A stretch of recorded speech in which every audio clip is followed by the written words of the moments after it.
money mentor. Cheers.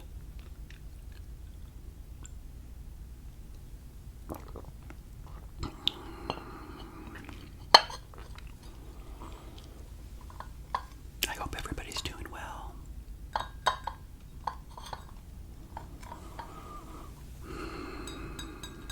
We'll get started in just a minute. I don't know why I love this sound so much. Especially this, but you have to be so careful. Relax, but don't fall asleep. Yeah, I've had some people lately on the show talk about not being able to sleep with my episodes because of the ads. And many of you know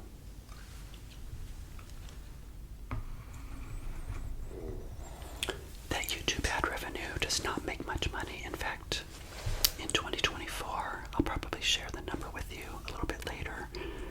In December, I'm up to about $120, I think. But I did not get paid in November because remember in October I took some time off due to the hurricanes. So I think my YouTube income for my first year is about $700. I don't know. And I've also told you and everybody that there's tons of ASMR channels that have no ads if you want to fall asleep. My channel is more designed to help people relax, to think about their money. You know, you're going to have to click that little skip button. I do it all the time as well when the ad popped up. But you know, give me a break.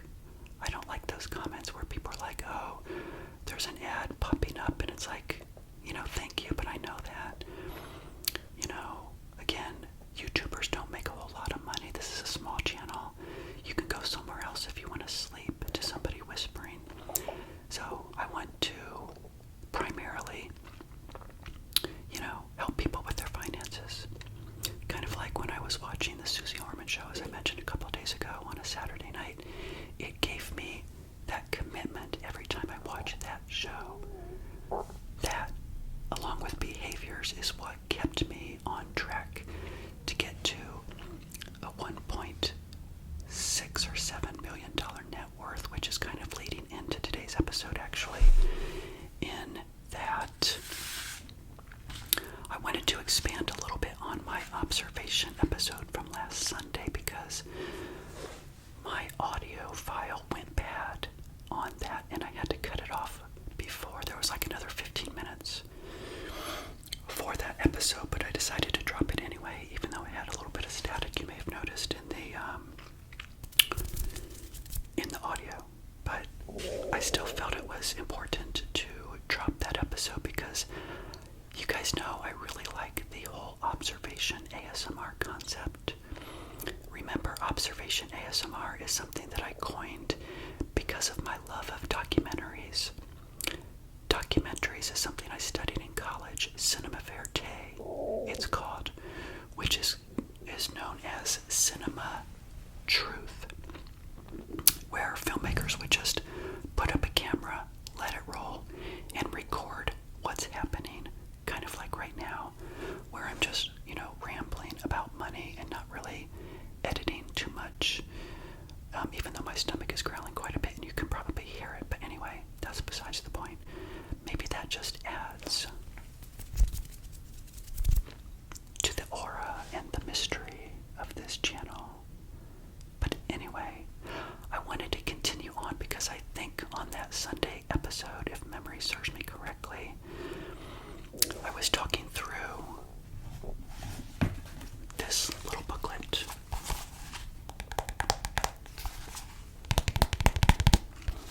Relax. Where I'm going to record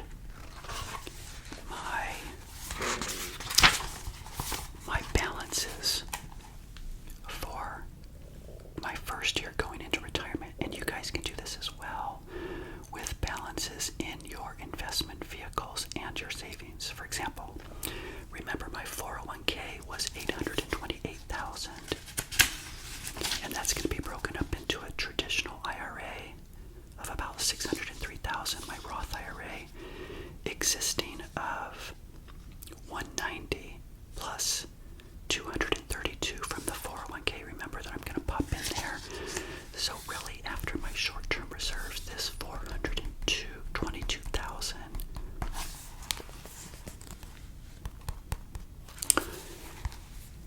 According to my Vanguard people, is really the account that I will pull money from for probably 10 to 15 years or more. They want the traditional pre-tax money to continue to grow and grow and grow, because I don't think I need to take required minimum distributions from that account until I'm 73, somewhere in there. So, as I also went on, remember my health savings account? Yeah, I couldn't remember. It's with HSA Bank. That balance is about $60,000.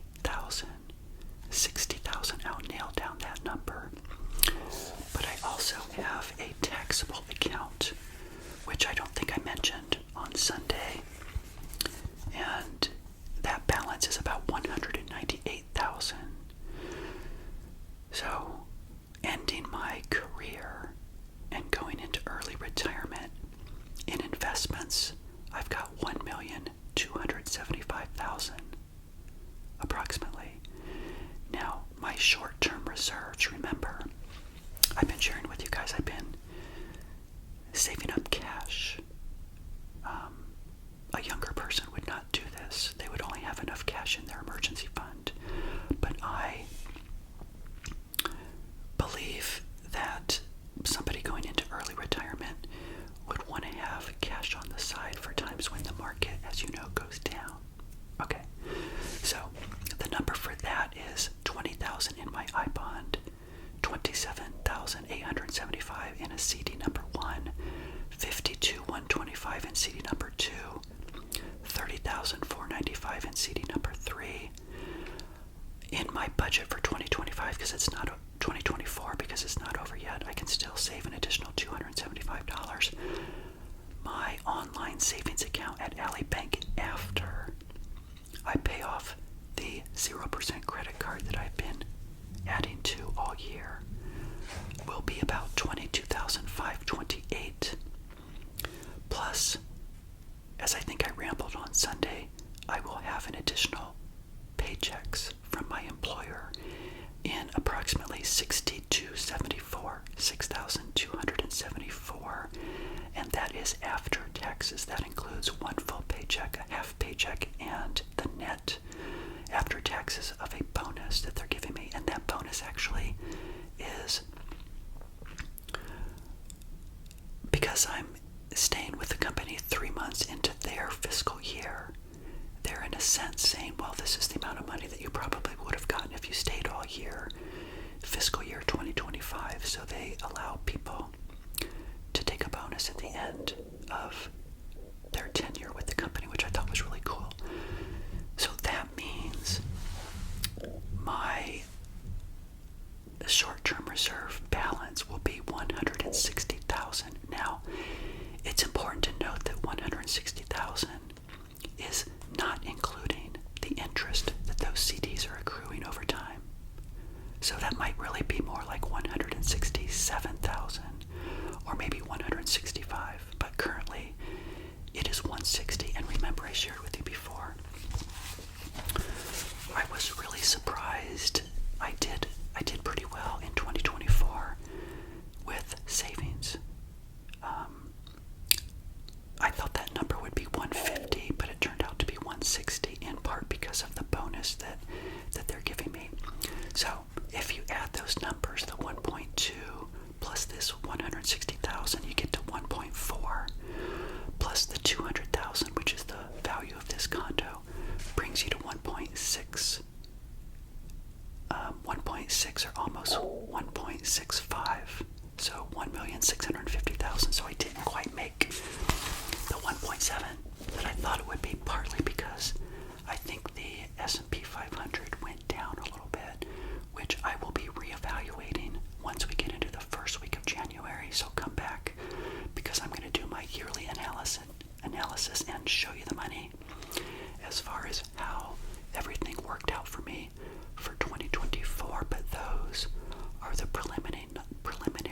numbers that I just shared with you in this episode. So, with that, everybody, I think I will go ahead and close out this episode. Thank you so much for being here. If you like content like this, give me a thumbs up. Consider subscribing.